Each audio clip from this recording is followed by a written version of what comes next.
Hello दोस्तों, मेरा नाम है पवन कुमार और इस वीडियो में हम बात करेंगे सिंधु घाटी सभ्यता के बारे में। इस वीडियो में क्या क्या चीज़ें इंक्लूड रहेंगी, सबसे पहले हम पढ़ेंगे ऐतिहासिक पृष्ठभूमि, उसके बाद में नामकरण, कालक्रम और आकार, फिर मुख्य विशेषताएं, स्थल व खोजकर्ता, फिर स्थल व नदियाँ, उसके बाद में पुरातात्विक स्रोत व स्थल। ऐतिहासिक पृष्ठभूमि की बात करते हैं, यानी सिंधु घाटी सभ्यता नामक इस कहानी की शुरुआत कहाँ से होती है। तो सबसे पहले 1826 में चार्ल्स मेसन ने इस तरफ इंगित किया कि यहाँ पर कोई प्राचीन स्थल हो सकता है, यहाँ पर बहुत सारे अवशेष हमें मिल रहे हैं। उस समय लोग यहाँ से पक्की ईंटें निकाला करते थे, जहाँ पर ये सिंधु घाटी सभ्यता होती थी, वहाँ से वो पक्की ईंटें निकाल कर उनसे अपने मकान बनाते थे। ये चीज़ नोटिस की चार्ल्स मेसन ने, और उन्होंने वायसराय वगैरह को पत्र भी लिखे, पर इस तरफ किसी ने ज़्यादा ध्यान नहीं दिया। फिर क्या होता है, 1853 में मुंबई से थाने रेल चलती है भारत में, और भारत में जब ये रेल चल जाती है फिर ज़रूरत महसूस की जाती है दिल्ली से लाहौर रेलवे लाइन की। और जब ये रेलवे लाइन बिछ रही होती है 1856 के दौरान, तो दो अंग्रेज़ जॉन ब्रंटन व विलियम ब्रंटन ने अंग्रेज़ों को बताया कि यहाँ पर हमें बहुत सारे अवशेष प्राप्त हो रहे हैं रेलवे लाइन बिछाने के दौरान। फिर भी किसी ने ज़्यादा ध्यान नहीं दिया। उसके बाद में 1921 में हड़प्पा की खोज की जाती है दयाराम साहनी के द्वारा। आप इसको याद कैसे रखोगे, हड़प्पा यहाँ पर आ की मात्रा आ रही है, और दया में आ की मात्रा, राम में आ की मात्रा, साहनी में आ की मात्रा। मैंने तो इसी तरह याद कर रखा है इसको, ठीक है, दयाराम साहनी। उसके बाद में 1922 में खोज की जाती है मोहनजोदड़ो की, किसके द्वारा, राखलदास बनर्जी के द्वारा। अब दोस्तों इसको और भी आप याद रख सकते हैं, अगर आपके मन में डाउट आए कि पहले हड़प्पा की खोज की थी या मोहनजोदड़ो की, तो हड़प्पा की गई थी, क्योंकि हम इसको क्या कहते हैं, या तो इसको हम कहते हैं हड़प्पा सभ्यता, या हम इसको कहते हैं सिंधु घाटी सभ्यता। हड़प्पा सभ्यता क्यों कहा जाता है, क्योंकि इस सभ्यता का जो सबसे पहला नगर खोजा गया था वो हड़प्पा था। और सिंधु घाटी सभ्यता इसलिए कहा जाता है क्योंकि ये जिस नदी के तल में बिछी हुई है ये सभ्यता, वो नदी कौन सी थी, सिंधु, यानी रीढ़ की हड्डी का काम करती है सिंधु नदी। उसके बाद में 1924 में जनरल कनिंघम ने विधिवत घोषणा कर दी थी इस सभ्यता की। फिर आगे बढ़ते हैं दोस्तों इसके नामकरण, कालक्रम व आकार के बारे में। इसका नामकरण, इस सभ्यता को हड़प्पा सभ्यता भी कहा जाता है। क्यों कहा जाता है हमने पढ़ लिया। उसके बाद में इसको सिंधु घाटी सभ्यता कहा जाता है। क्यों कहा जाता है हमने पढ़ लिया। उसके बाद में हरियूपिया व मेहलुआ, इन दो शब्दों के बारे में कम्पिटिटिव एग्जाम में पूछ लिया जाता है। हरियूपिया ये ऋग्वेद में प्रयोग किया गया था इस सभ्यता के लिए, और मेहलुआ जो मेसोपोटामिया में उस समय जो कार्यरत सभ्यता थी, वो सिंधु सभ्यता के लिए मेहलुआ शब्द का प्रयोग करती थी। उसके बाद में इसके कालक्रम की बात करते हैं दोस्तों। 2500 ईसा पूर्व से लेकर 1500 ईसा पूर्व तक का इसका काल मान सकते हैं, और एग्जैक्टली ये हो जाएगा 1750 ईसा पूर्व से 2350 ईसा पूर्व का।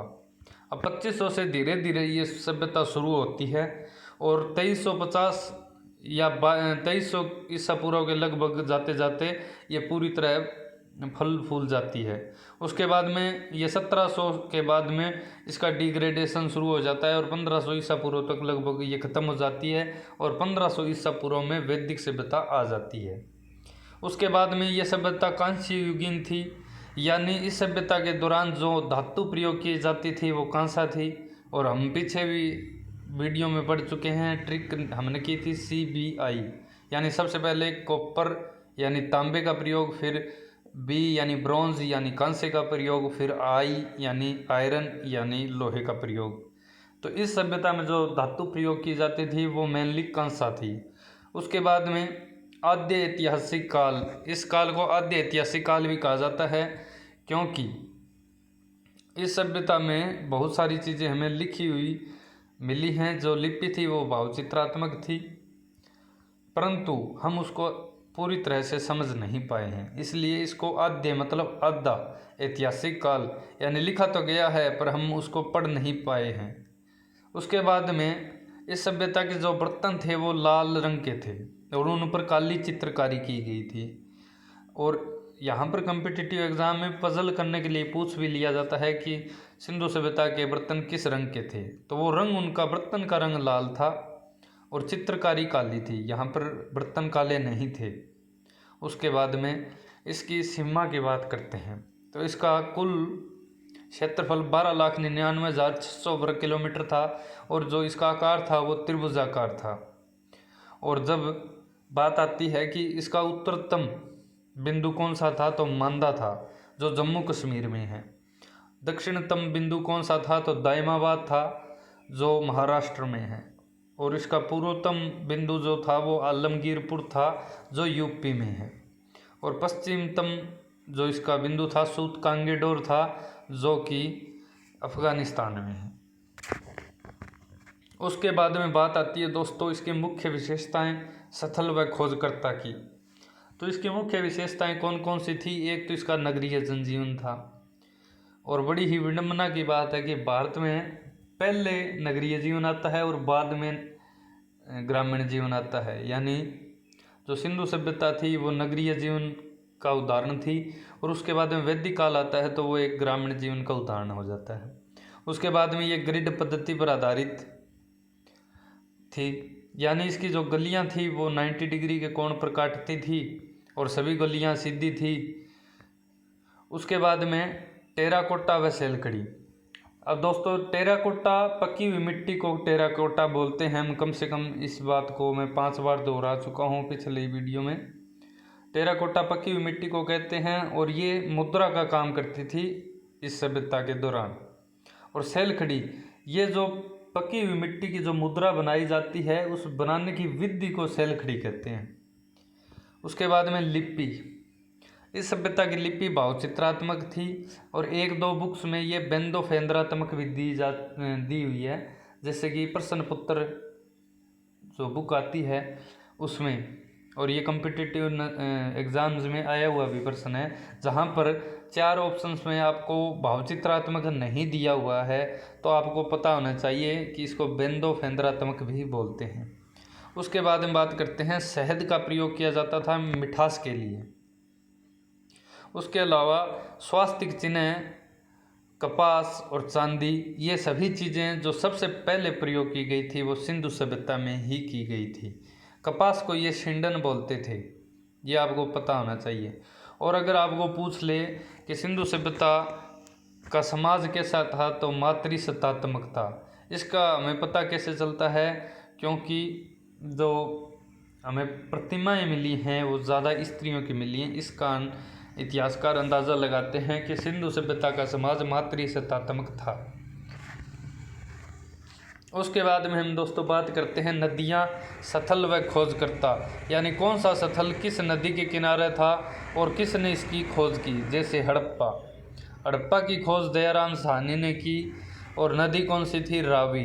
अब रावी में भी आ की मात्रा आ रही है, दयाराम साहनी में बहुत ज़्यादा आ की मात्रा आ रही है, हड़प्पा में भी लास्ट में आ की मात्रा है। जब आप इसको 3-4 बार रिवाइज कर लोगे तो आपको ये याद रह जाएगा।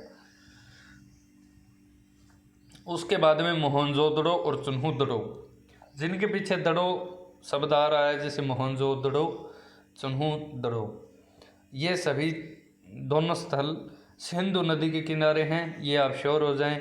मोहनजोदड़ो की खोज राखलदास बनर्जी ने की थी, चुन्हू-दड़ो की खोज मैक्के ने की थी। आप ये मैक्के चाहे ना याद रखें। उसके बाद में कालीबंगन खोज किसने की, बनवारी लाल। नदी कौन सी है, घग्गर, और ये राजस्थान में है। आपको ये पता होना चाहिए कि कालीबंगन राजस्थान में है। ये चीज़ें आपको आगे काम आएंगी, हम आगे पढ़ेंगे। रंगनाथ राव ने खोज की रंगपुर की, कौन से नदी के किनारे है, मादर। रोपड़ की खोज यज्ञदत्त शर्मा ने की, सतलुज नदी के किनारे है, क्योंकि ये पंजाब में है रोपड़। उसके बाद में लोथल की खोज रंगनाथ राव ने की, भोगवा नदी के किनारे है। और एक ये आपको याद रखनी है कि रंगपुर और लोथल की खोज रंगनाथ राव ने की थी, और रंगपुर और लोथल से ही हमें चावल के दाने मिले हैं। उसके बाद में बात करते हैं, स्थल है आलमगीरपुर, खोजकर्ता कौन है? जगदत्त शर्मा, नदी हिंडन। सूत कांगेडोर, खोजकर्ता ओरिल स्टाइन, नदी दास्क। धोलावीरा जीपी जोशी, नदी लुन्नी। आपको इनमें से याद कौन से रखने हैं? एक तो आपको याद रखना है कि सिंधु नदी के किनारे कौन कौन से हैं, मोहनजोदड़ो और चुनहदड़ो। हड़प्पा की पूरी डिटेल याद रखनी है, दयाराम साहनी रावी।